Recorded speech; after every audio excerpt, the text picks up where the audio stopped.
विरोधी विजु जनता दल हो कि कांग्रेस हो एमाने ओडिशा रे हेउथिबा रेल विकास को सही पारुना जो मानक सरकार 800 माने यूपीए सरकार समय रे ऑन एंड एवरेज वर्ष को मात्र 838 कोटी टंका आसुथिला एबे जते बेले 10,600 कोटी टंका आसुची बीजेडी एवं कांग्रेस उभय सुदु ओडिया भाषा रे कहले बाया ही छथि एवं से माने स्टैटिस्टिकल फिगर कथा कहउतले केतेबेले गत वर्ष से माने कहउतले जे रेलरू ओडिशा 15,000 कोटी टंका पाउ नौची ओडिशा एबे कहउछंती 25,000 कोटी मु भाबुजी बिजु जनता दल रो जो महाशय सांबादिक सम्मेलन करूथिले तांको पाखरे बोध हुए सठिक हिसाब खबर नाही वास्तव रे ओडिशा को केते जाउची आ केते आसुची आपण माने जानिथिबे चलित रेलवे बजेट आसीची समुदाय बजेट होची 2,52,000 कोटी सेत्रु ओडिशा पाइची 10,599 कोटी आपण जे ताको परसेंटेज रे करिवे ताले 4.2% अर्थ टोटल रेलवे बजेट रु ओडिशा 4.2% पाइची किंतु आपण जदि सेंसस हिसाब करिवे ओडिशा रो पॉपुलेशन शेयर होची देशर 3.47 अर्थ हैला हमरो जनसंख्या लोक संख्या शेयर होची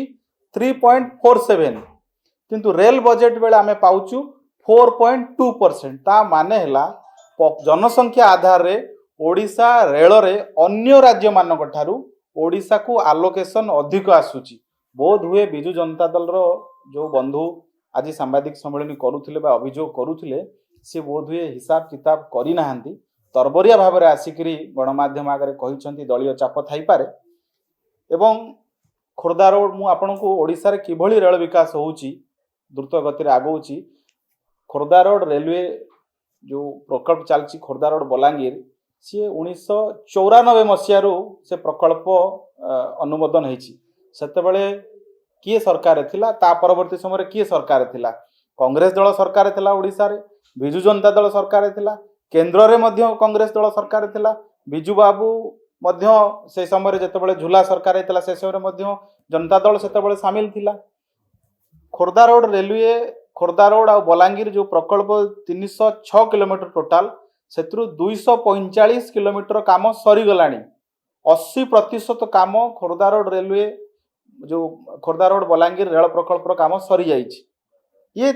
जो 80 भाग काम होइछि 80% काम सरीछि ये सबु एई 10 वर्ष रहिछि 2014 रु 24 रे जदि आपण सामग्रिक भाव रे देखिबे 9 रु 14 यूपीए रो शेष 5 वर्ष रे ऑन एंड एवरेज ओडिशा रे वर्ष को मात्र 53 किलोमीटर नुआ रेल लाइन तैयारी होतला आज 14 रु 25 विगत 11 वर्ष भितरे ऑन एंड एवरेज वर्ष को 186 किलोमीटर काम होची माने पाखा पाखी 3.5 गुणा नुआ रेल लाइन रो काम वर्ष को हाराहारी ओडिशा रे बढ़ीची इलेक्ट्रिफिकेशन काम पूर्व सरकार समय रे यूपीए सरकार समय रे वर्ष को ऑन एंड एवरेज 29 किलोमीटर होतला एबे 138 किलोमीटर हलानी इलेक्ट्रिफिकेशन काम 6 गुण बढ़ीची मोदी सरकार समय रे 2046 नुआ रेल लाइन काम ओडिशा रे हिची आपण कहतु विगत 70 वर्ष भितरे एते नुआ रेल लाइन काम मात्र 10 वर्ष रे केबे हेइतिला कि 48 टी प्रकल्प ओडिशा रे चालीची जोतरे capex investment capital expenditure investment पाखा पाखी 70,000 कोटी टंकार सेतु किछि प्रकल्प काम सरिलानी किछि प्रकल्प काम चालीची 70,000 कोटी टंकार कैपेक्स रेलवे सेक्टर रे केंद्र सरकार ओडिशा रे इन्वेस्टमेंट करिसेंती बोध हुए बिजु जनता दल एवं कांग्रेस जेहेतु सही पार नाहांती एते काम होउची जनप्रियता मोदी सरकार ओडिशा रे बढ़ुची एमाने निजर राजनीतिक अस्तित्व बंचेवा पई एभली बयानबाजी करूछंती जो भुवनेश्वर रेलवे स्टेशन एई पाखेरे राजधानी रे भुवनेश्वर रेल स्टेशन रो विकास पई जतल नवीन बाबू निजे मुख्यमंत्री थिले ओडिशा सरकार आ रेलवे भितरडे एमओ करा गला से एमओ 3 वर्ष काल कोल्ड स्टोरेज रे से BDA housing urban development department आउ चीफ मिनिस्टर ऑफिस रेलवे बारंबार चिट्ठी लिखिले 3 वर्ष काल से एमओ को माने स्टैंड स्टिल करथिले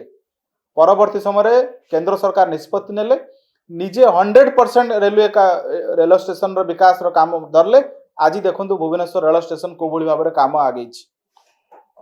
ओडिशा रे पाखापाखि 48